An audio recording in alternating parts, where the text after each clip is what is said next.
Hello everyone, and welcome to the start of IVC's 27th year of service. In this year's launch, we witness the real and compelling gift of God's grace and God's love, particularly in this time of tremendous suffering which has been unleashed and revealed by the pandemic.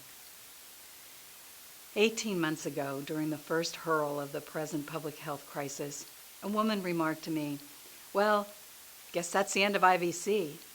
And in those early weeks, when we had to pull in our Service Corps members for health and safety, lock down, and shut off all the philanthropic support activities, that certainly seemed an accurate prediction.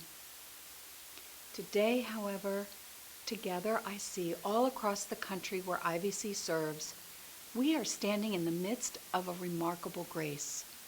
For we are opening this year with more ability to serve, not less. More men and women have joined the Corps, both in direct service and indirect service, as spiritual reflectors, regional council members, national board members, and benefactors. We have more partner agencies and a new virtual service capacity.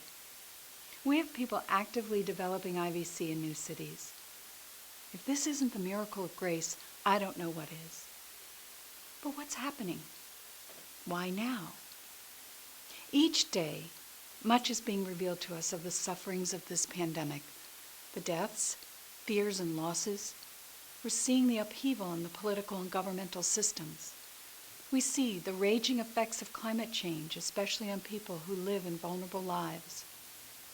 We see the economic, social, and racial disparities, even now more clearly.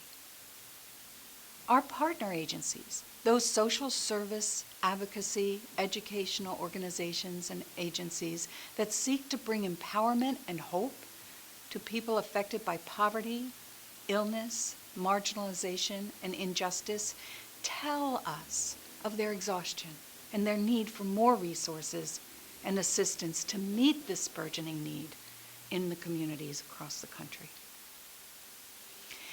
In response to this compelling need, I am witnessing IVC's resilience, creativity, and dedicated compassion and commitment to service excel. Not only am I seeing people signing up to serve in the many ways one can serve through IVC, I'm also seeing an incredible staff who have mobilized as I've never seen them before. Despite their own challenges, both personally and professionally during this time, they have kept the Service Corps going and growing. They have found creative ways to engage service despite the restraints of social distancing. They have found ways to provide spiritual support and intellectual reflection so that we cleave our mission closer to God's will and graces. This staff has invited more people to serve directly and to become a part of our benefactor community. I wish to honor and salute them today. Our regional directors, central operations support staff, and the executive leadership team who steward and empower all of them in their calling. I also wish to shine a light on IVC's National Board of Directors.